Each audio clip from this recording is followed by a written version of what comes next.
মহিলা সমবায় সমিতি থেকে কি বলবেন এটা? হ্যাঁ, এরাই তো মূল হোতা।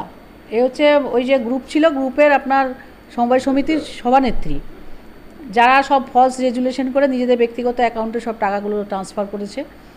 পুলিশ ইনভেস্টিগেশন করছে, যাক, যত দিন যাবে তত এদের মুখোশটা খুলে পড়বে, দেখতে পাবেন আগামী দিনে কি হয়। এত ডিলে হলো কেন? দেখুন, এটা তো পুরো ডকুমেন্টারি কেস। এটা তো একটা আমি মুখে বলে দিলাম আর কেউ অ্যারেস্ট হয়ে গেল, সেটা তো হবে না। কারণ টোটালটাই ডকুমেন্টারি কেস। এতগুলো ব্যাঙ্ক অ্যাকাউন্ট, প্রায় 80 থেকে 82টা ব্যাঙ্ক অ্যাকাউন্ট আমরা যতটা শুনেছি, হয়তো পুলিশ যেটা হিয়ারিংয়ে বলছিল যে সেগুলো সব ফ্রিজ করা হয়েছে। তো এখন এত বড় একটা কেস, এত বড় মামলা, তো একটু সময় তো লাগবেই ডকুমেন্টগুলো কালেক্ট করতে। জামিন পেয়ে গেল, পুলিশ কিভাবে কিভাবে দেখছিল? দেখুন, জামিন পাওয়ার পরে কতগুলো কন্ডিশন থাকে, সেই কন্ডিশনগুলো উনি ফুলফিল করেননি।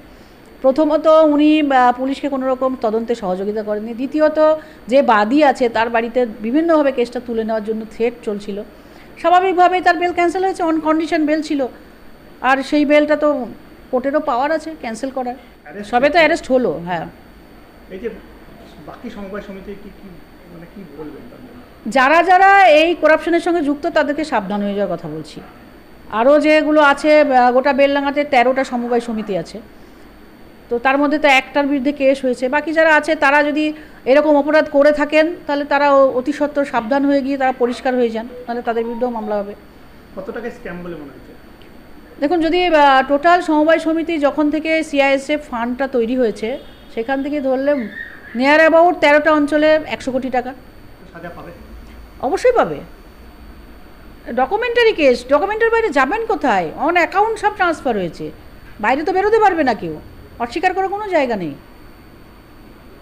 পূর্ণ মহিলা সমবায় সমিতিতে যে অভিযোগ করেছিলেন থানাতে, দিয়ে আজকে সুবর্ণা গতকাল অ্যারেস্ট হয়েছে এবং আজ কোর্টে তুলেছে, আপনি কতটা খুশি?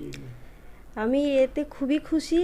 গত 1 মাস আগে আমি অ্যাপ্লিকেশনটা দিয়েছিলাম থানাতে, তারপর 1 মাস দেরি হয়ে যাচ্ছে, এই কারণে আমি খুব নার্ভাস হয়ে গিয়েছিলাম। গতকাল দেখলাম যে শুনলাম, আবার চারিদিক দিয়ে সাংবাদিক ফেসবুকের মুখেই সব শুনলাম যে উনি ধরা পড়েছেন। সেই কারণে আমি খুব আনন্দিত।